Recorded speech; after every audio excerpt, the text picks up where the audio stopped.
না, এই জয়টা আগে থেকে আমরা একটা পাবলিক রিয়াকশন পেয়েছি, সাহারা পেয়েছি, মানে ভোটের সময়, ঘোরার সময়।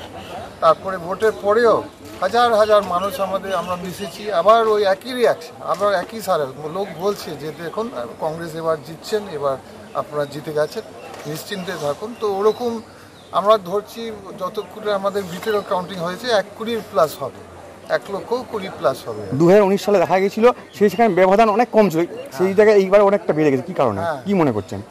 দেখুন, আমি বলবো মালদা হচ্ছে একটা কংগ্রেসের ঘাঁটি, ঠিক আছে, দীর্ঘদিন ভালোবাসে, একটা ভালোবাসা আছে, একটা সম্পর্ক আছে মানুষের সঙ্গে। সেই সম্পর্ক তো ভাঙেনি, আজকেও আছে।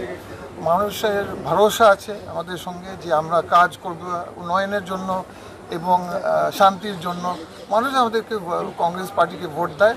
আর আরেকটা জিনিস মানুষ ঠিক ধরে নিয়েছেন মালদার মানুষকে, যে আমাদের সেন্টারে হয়তো সরকারও আসতে পারে, মানে যেভাবে বিভিন্ন চ্যানেল, সেন্ট্রাল চ্যানেল বিজেপির মানে লিড দেখিয়েছেন 360-400 সিট বিজেপি হবে, সেটা তো হয়নি। আমাদের তো 230 সিটে লিড করছি আমরা। তো এরকমও হতে পারে যে কেউ অন্য দল থেকে যদি ছেড়ে দেয়, অন্য অ্যালায়েন্স যদি ছেড়ে দেয়, আমাদের সঙ্গে যোগদান দেয়, আমাদের সরকার হতে পারে, না হওয়ার কিছু না। আমাদের এটা আমাদের মালদার মানুষ বুঝেছে যে এরকম একটা কেন্দ্র সরকার, রাহুল গান্ধীও প্রধানমন্ত্রী হতে পারে। রাজ্যের 42-এ একমাত্র দক্ষিণ মালদা। আপনি যেখানে থাকেন ইনকোয়ারিতে এসে যোগাযোগ করুন। শুনেন, তবুও আমাদের ভোট শেয়ার, আপনি যদি বলেন লেফট আর কংগ্রেসের ভোট শেয়ার 12% হয়েছে, বেড়ে গেছেন। যে কোনো কারণে এটা ট্রানজিশন হয়নি, মানে সিটে সব সময়, অনেক সময় কনভার্জন হয় না। আপনি 30% জিতলেন কিন্তু আপনি মাত্র 2টো সিট পেয়েছেন বা 1টা সিট, এরকম হয় মাঝে মাঝে।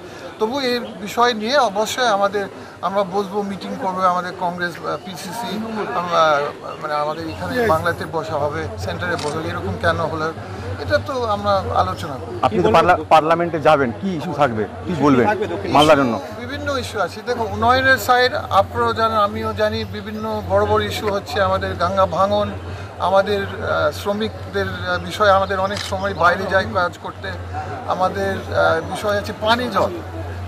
আমাদের দক্ষিণ মালদা এবং ফারাক্কা মুর্শিদাবাদ সাইডে, ফারাক্কা সাবজেক্ট আছে, ওখানে পানির সমস্যা আছে। আমাদের দক্ষিণ মালদাও আছে, ওটা মালদাতে পানি জলের সমস্যা আছে, ড্রিঙ্কিং ওয়াটার, অনেক জায়গায় আর্সেনিক জল খেতে হচ্ছে। তাছাড়া আমাদের এরকম অনেক সমস্যা, কিন্তু সবচেয়ে বড় সমস্যা হচ্ছে যদি আমাদের দেশে, আমাদের যদি শান্তি চায়, যদি মিল চাই, সব উন্নয়ন হবে। আর মিল শান্তি যদি না থাকে, কোনো উন্নয়ন হবে না। তার জন্য আমি খুব খুশি যে আমাদের ইন্ডিয়া অ্যালায়েন্স এত সিট পেয়েছে। অধীরদা হেরে গেল আজকের ডেটে, কি মনে করছেন? দেখুন, অধীরবাবু একটা বিরাট বড় লিডার, উনি জিতেছেন বোধহয় 5 বার। উনি তো একটা লড়াইকুর লিডার, উনি একটা গুরুত্বপূর্ণ মানুষ, আবার আগামী দিনও গুরুত্বপূর্ণ থাকবে। উনি আমাদের গাইড, যেমন ডালুবাবু আছে মালদাতে, ডালুবাবু যেমন 4 বার জিতেছেন, তো উনিও আমার গাইড। অধীরবাবু আমাদের লিডার। তো দেখো, এগুলো হয়, হার জিত তো আছে রাজনীতিতে।